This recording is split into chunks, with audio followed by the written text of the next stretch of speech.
अध्यक्ष महोदय, सबको बोलने का मौका मिलने वाले हैं, तो कम से कम बात को शांति से सुनने के बाद आप अपना बात रखिए। ये कोई तरीका नहीं होता है सर।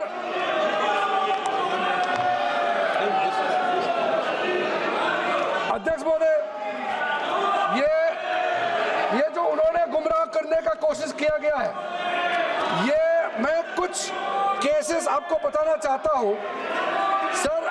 आप देखिए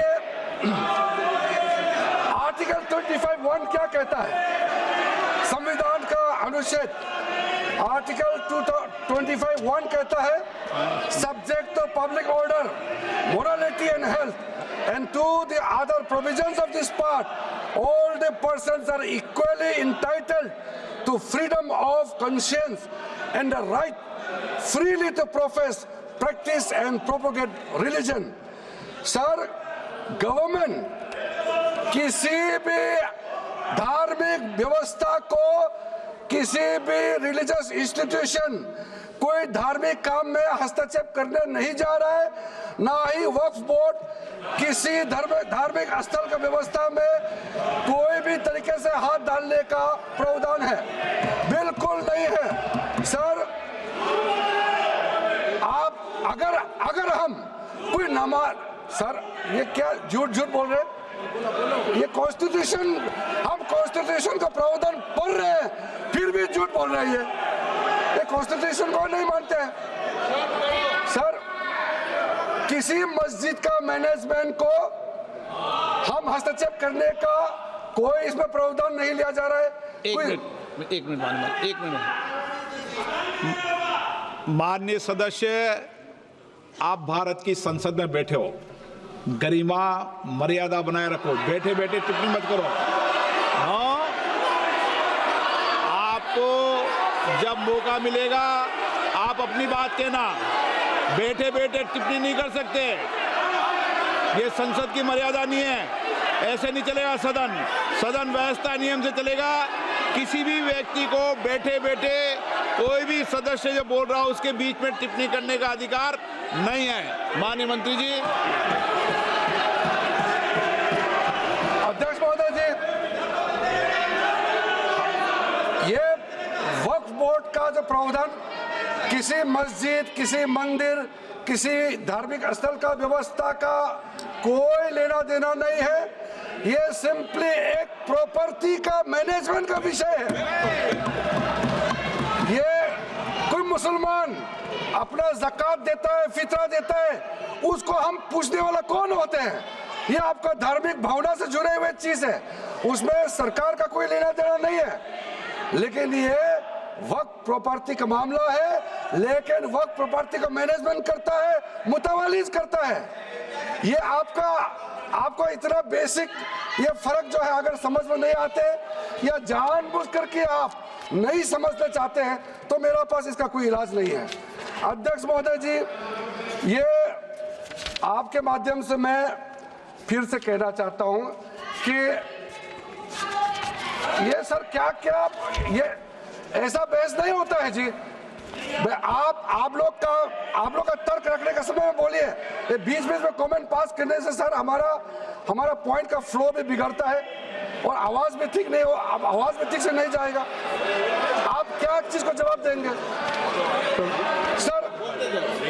सर? इसमें मैं कई ऐसे केसेस है जिसको मैं रेफर कर सकता हूं, लेकिन सदन में 3 केसेस का मैं रेफर करूंगा तो दूध का दूध पानी का पानी हो जाएगा कि ये धार्मिक व्यवस्था से कोई लेना देना नहीं है।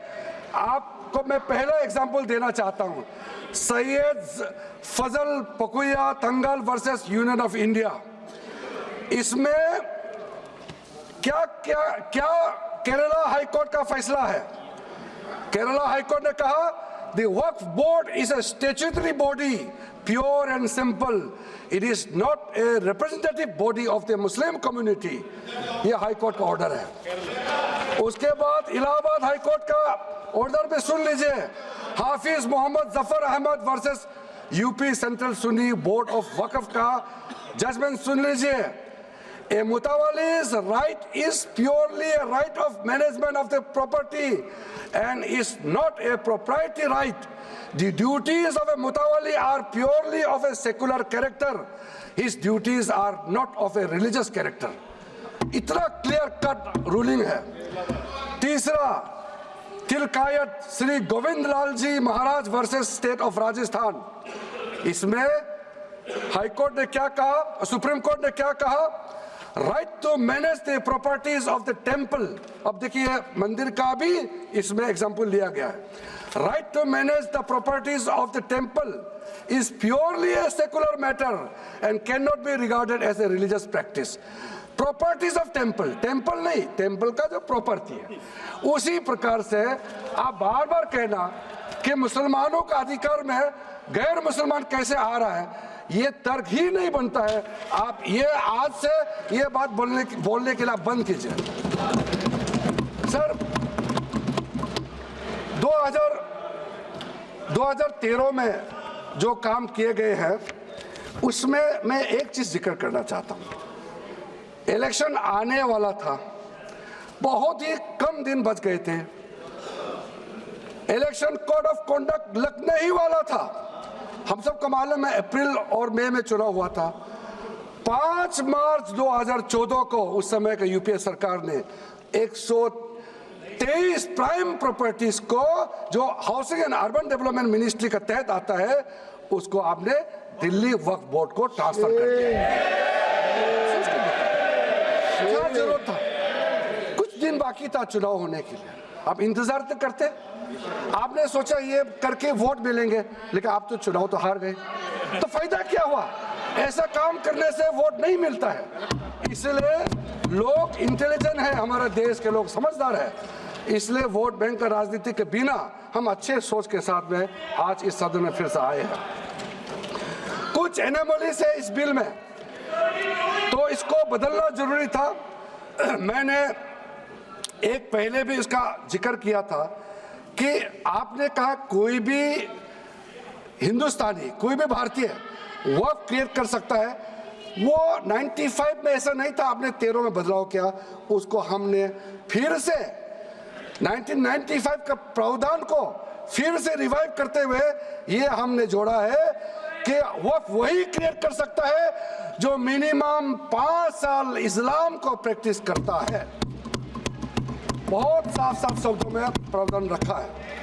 सर, जो वक्फ बोर्ड बने हैं हम उसको बहुत ही सेकुलर इंक्लूसिव बनाना चाहते हैं। आपका पुराना प्रावधान को हटा करके अब हमने कहा है कि वक्फ बोर्ड में शिया भी रहेंगे, सुन्नी भी रहेंगे, बोहरास भी रहेंगे, आगा खानिस भी रहेंगे, मुसलमानों में जो बैकवर्ड है, पिछड़े लोग हैं वो भी रहेंगे, और साथ साथ में महिला भी रहेंगे और एक्सपर्ट नॉन मुस्लिम भी रहने का प्रावधान रखा गया है। सब स्वागत करना चाहिए, इसको किसी को आपत्ति होने का कोई जरूरत नहीं है।